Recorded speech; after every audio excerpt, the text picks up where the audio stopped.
بسم اللہ الرحمن الرحیم۔ نیز کہتے ہیں کہ یہ کیسا رسول ہے جو کھانا کھاتا ہے اور بازاروں میں چلتا پھرتا ہے، اس پر کوئی فرشتہ کیوں نہ اتارا گیا جو اس کے ساتھ رہتا اور لوگوں کو ڈرایا کرتا۔ اس پر کوئی خزانہ ہی اتار دیا جاتا یا اس کا کوئی باغ ہی ہوتا جس سے وہ اطمینان کی روزی کھا سکتا۔ اور ظالم کہتے ہیں کہ تم ایک سحر زدہ آدمی کے پیچھے لگ گئے ہو۔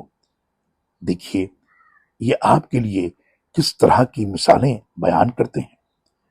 یہ ایسے گمراہ ہوئے ہیں کہ راہ راست پر آ ہی نہیں سکتے۔ وہ بڑی برکت والی ذات ہے، وہ چاہے تو آپ کو ان چیزوں سے بھی بہتر چیزیں دے سکتا ہے، ایک نہیں کئی باغ جن میں نہریں جاری ہوں، اور کئی کئی محل بھی دے سکتا ہے۔